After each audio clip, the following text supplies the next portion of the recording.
கருடமலை நண்பர்களுக்கு வணக்கம். நம்ம இன்னைக்கு பார்க்க போற பதிவு சிவநிலை, அதாவது சமாதி நிலை அப்படின்னு சொல்லலாம். எந்த ஒரு பொருளையும் தொடர்ந்து ஒரு 12 வினாடிகள் இந்த பொருளை பற்றிய நோக்கத்தோடு பார்த்துக்கிட்டே இருந்தோம் அப்படின்னா அதுக்கு பேரு தாரணை அப்படின்னு சொல்லுவாங்க.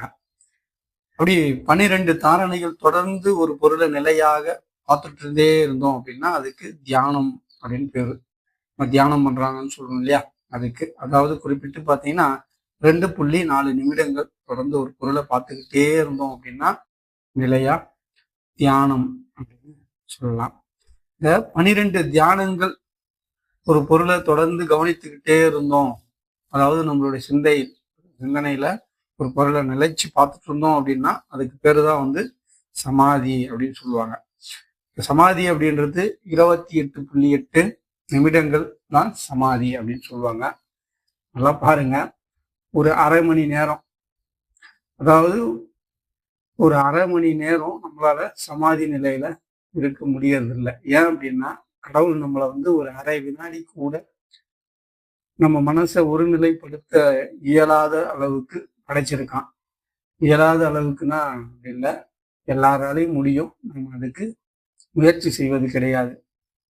இப்படிப்பட்ட நம்மளுடைய மனசை ஆழ்ந்து ஒரு பொருள் மீது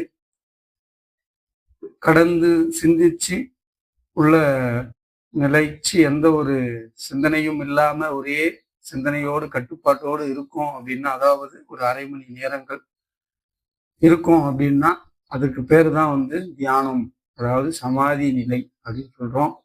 அப்படி நம்ம அமைதி நிலையில இருக்கும்போது எதனை பற்றின, எந்த ஒரு பொருளை பற்றின சிந்தனை இருக்கணும் அப்படின்னா நம்மளோட உடல் பற்றின சிந்தனை இருக்கணும். நம்ம உடலுக்குள்ள இருக்கிற இந்த ஆன்மாவை பற்றின சிந்தனையில இருக்கணும்.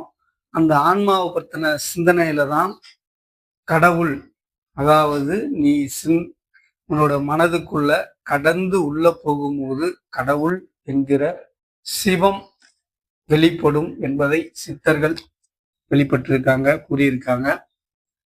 ஆகவே நம்ம ஒவ்வொருவரும் நமக்குள் இருக்கக்கூடிய சிவனை கண்டறிந்து வணங்கி இந்த ஆன்மாவை இறைவன் திருவடியில் சமர்ப்பிக்க முயற்சி செய்ய தினமும் தியானம் பண்ணுவோம்.